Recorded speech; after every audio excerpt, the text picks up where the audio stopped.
Hey everyone! Welcome to Mimaling.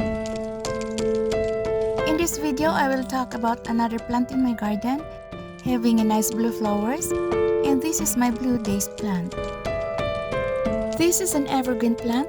It has an attractive small blue flowers, a true blue color that is hard to find among the flowering plants. It originated from Brazil and Paraguay and commonly called as Blue Daze. The botanical name is Evolvulus glomeratus. Blue Daze is spectacular ground cover, also great in container gardens and hanging baskets, where its branches cascade on the edges. The flowers are really radiant blue, and it will add a nice blue summer color to your garden. And these powder blue colored flowers will bloom all the year round. Blue Daze loves the sun. It opens its delicate blue flowers as the sun gets up every morning and will slowly close as the sun goes down, and also during cloudy days. And it produces more and more new amazing blue flowers every day. Now let's talk about taking care of this plant. Blue Daze likes it to be in full sun, but it can also grow in partial shade. But if it's too shady, it may not bloom. So position your plant in sunny location, or at least it receives 6 to 8 hours of sunlight every day. That is to encourage flowering throughout the growing season. Now let's jump into propagation. There are two methods to propagate this plant, either by sowing the seeds or by stem cuttings. And I grow my Blue Daze from stem cuttings.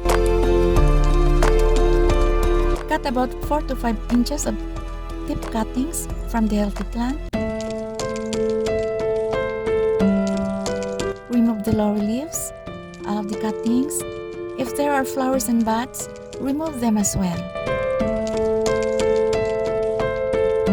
so it can concentrate in developing roots when it no longer supplies nutrients to more leaves and flowers. And this also will help the stem so that it will not dry out quickly. Then prepare your starter pots and make sure your pots has many drainage holes. If your pots will not easily drain, it will make your soil soggy and will cause your plant to wilt. And for soil, there is no requirement as to soil. This plant will grow in any kind of soil that is loose, well draining, and consistently moist, whether it is planted in garden bed or in container.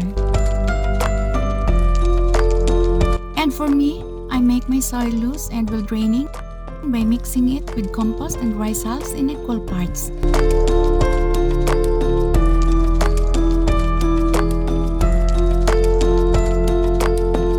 Moisten your prepared soil in your starter pot. The cuttings may break when the soil is dry. Then insert the cuttings in the soil. Lightly press the soil around the stem to firm the soil and hold it in place. You may dip the base of the cuttings to a rooting agent, but I don't use any because it can easily root without a rooting agent. Keep your soil moist until roots develop. The cuttings usually root in 4 to 6 weeks or more. When it has developed several new leaves, you may transplant them into individual pots and gradually expose them to sunlight. The new ground plant requires watering daily for a few weeks, but once they are established, you can leave them without watering for several days. The plant needs to be watered well for a few weeks during root establishment, but it can withstand drought conditions when mature, and the growth and flowering are better with consistent moisture. And when it comes to watering, Blue Daze is drought tolerant, and when it is well established, it can survive even if we skip watering for longer periods. You only need to water it once a week. and it cannot tolerate a soil that is always wet. Overwatered Blue Daze will easily wilt and will die.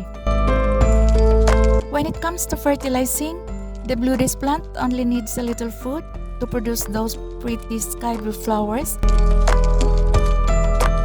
And I do not fertilize my Blue Daze because this plant does not require much fertilizer.